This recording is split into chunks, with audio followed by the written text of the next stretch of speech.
I am going to say something that would absolutely trigger some of you, okay? The biggest threat to Silent Hill, it is not Konami, it is not the Western developers, it is not the remakes, it is the fandom itself.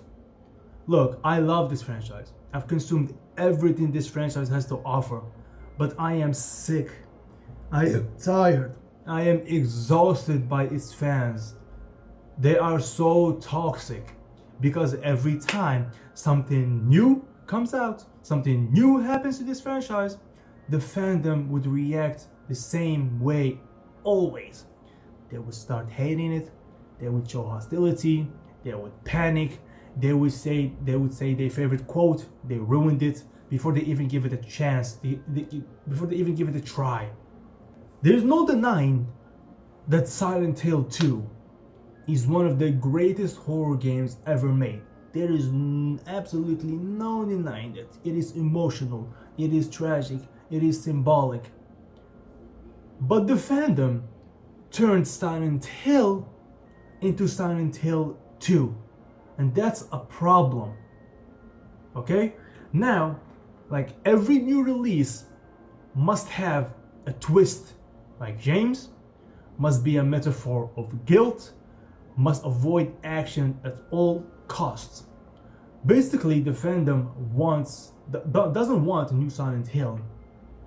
They want Silent Hill 2 over and over and over and over. Okay? But here's the uncomfortable truth. If Silent Hill came out today, half of those fans would call it pretentious, would call it a walking simulator, would say it doesn't have enough scares. Let's take a look at the first game, okay? Silent Hill 1. It was about cult horror, ritualistic sacrifices, religious fanaticism. Silent Hill 3, it doubled down on the occult stuff.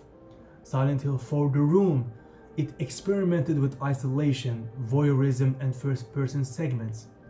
Only Silent Hill 2 was purely psychological horror.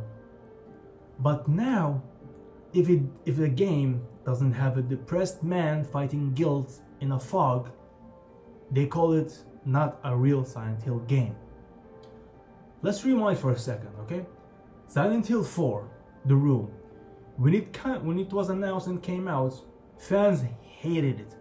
They called it too experimental. They called the mechanic sucks. They said that the escort missions sucks and they were bad. Everyone called it not a real Silent Hill. But now, if you typed on Google Silent Hill 4, you would see underrated masterpiece, underrated gem, a masterpiece, a hidden gem, a forgotten gem, a masterpiece, a masterpiece, a masterpiece, a masterpiece. The same thing goes to Silent Hill Downpour. When it came out, at launch, people called it broken, too much action, that it got mocked, it got dismissed. But now, all of a sudden people are saying, oh, it had good ideas, it had good story, it had good moments. Same thing goes to Homecoming, and Homecoming is the one that bugs me the most, because in this game you see how hypocritical the fans are. Because when Homecoming came out, people said it had too much combat.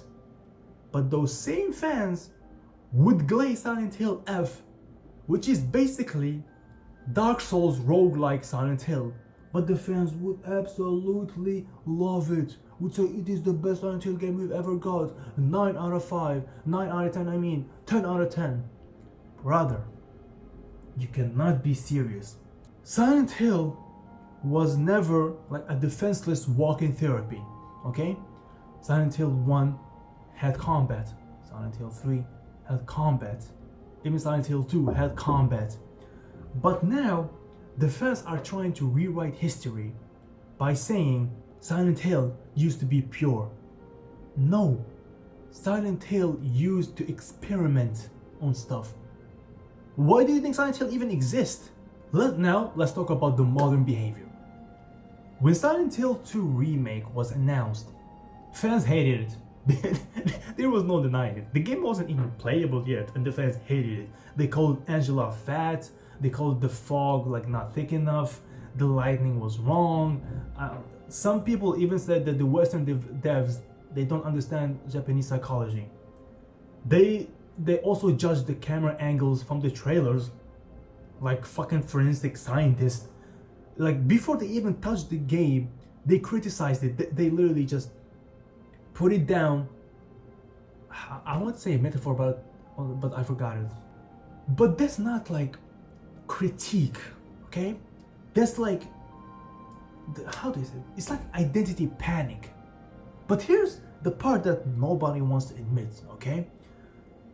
Silent Hill fans don't just like horror. They like feeling smarter than other horror fans, okay? Like, if you talk with any Silent Hill fan, they always be like, we appreciate psychological depth. We understand symbolism. This is not Resident Evil. The franchise became less about fear and more about validation. And when a game, like when any new release leans slightly more accessible, like slightly, like let's sprinkle a little action, let's make it a little bit hard, the reaction isn't like like interesting direction, like they're experimenting with new stuff. No. It's always they don't understand Silent Hill. They ruin Silent Hill.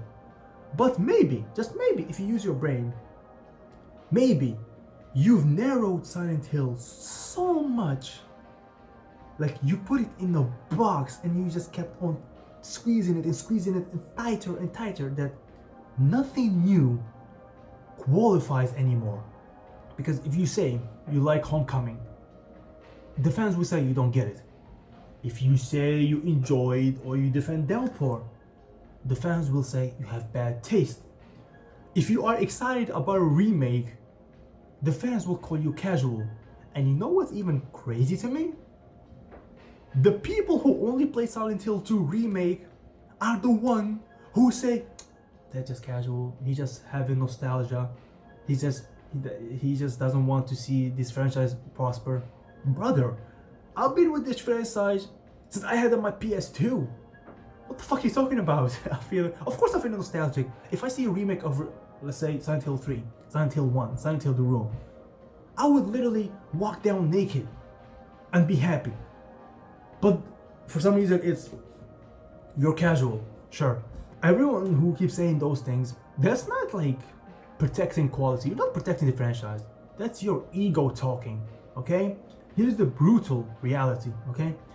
A franchise can't evolve if the core audience punishes experimentation. I would repeat again, a franchise cannot evolve if the core audience punishes experimentation. And here's an example. Resident Evil 7. We've never had a Resident Evil game with first-person shooter. But when it came out, literally everyone would say it saved the franchise. Because that's the difference between the Resident Evil fandom and the Silent Hill fandom. I will make a separate video about it, but make it short. Resident Evil, we like experimentation. Oh, you want to add this, you want to remove this, you want to do this, fine. When you do that when you apply the same logic to Silent Hill, oh, that's a death sentence, bro. That is a death sentence. And the problem is, the developers feel it. The developers see the harsh comments. They see the hostility from the fandoms. And they'd be like, why would we risk it?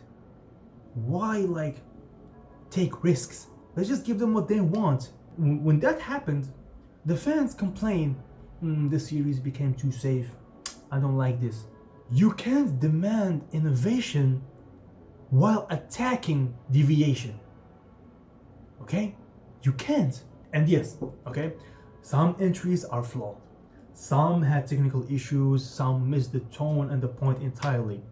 But criticism should be based on playing the game, not thumbnails, not TikTok clips, not nostalgia memories, and not trailers. Because if your default position is it won't be as good as Silent Hill 2, then congratulations. nothing will ever be. Here's the real reason I'm making this video, okay? I like the entries that people told me were trash. I like Silent Hill Shadow Memories. I liked Silent Hill The Room is my favorite. I liked Downpour. I liked Homecoming. I didn't like the PS Vita one for some reason. I don't know why it exists. When I try to like engage in a discussion with the fandoms, either on Reddit, on comments, on TikTok or stuff like that, I start to get mocked for some reason. It's like basically enjoying something that the fandoms doesn't agree on, it automatically means I don't understand Silent Hill. And that's mind-baffling because that's not passion, that's like gatekeeping. And gatekeeping kills communities. If you like any of the other Silent Hill fans, that is okay because you know what this franchise is all about. You like it, you try to understand it. So if you like Downpour, if you like, let's say, Homecoming, if you like Shadow Memories, that's fine, you don't have to hide it. But now all I see are the fans. If you mention any other game other than Silent Hill 2, then they'll be like, yeah, you don't understand Silent Hill, you're not a real fan, you're a fake, you're blah blah blah blah. Let me ask you something uncomfortable, okay? Do you actually want Silent Hill back, or do you want to preserve a museum piece from 2001? Because those two are two different things. One allows growth, the other guarantees extinction. Now, this is me directly talking to the fans. There's a comment section down below, so just engage with me, okay? I want you to do something for me, okay? If you think I'm completely wrong, that's your opinion, tell me, what would a real new Silent Hill look like, okay? And I mean, be specific. I don't want you to be like, oh, deep, I want it to be deep, I want it to be psychological. No. I want you to describe the mechanics. I want you to describe the tone, to describe the structure. Because if the only acceptable answer is like Silent Hill 2, then congratulations, you just proved my point. And if you think I'm right, explain why the fandom reacts this every single time. Like, is it fear? Is it ego? Is it low IQ? I don't know. Or is it that they don't know how to let go? You know what I mean? And I genuinely want to know, because right now it feels like Silent Hill isn't being killed by bad games. It is being strangled by impossible expectations.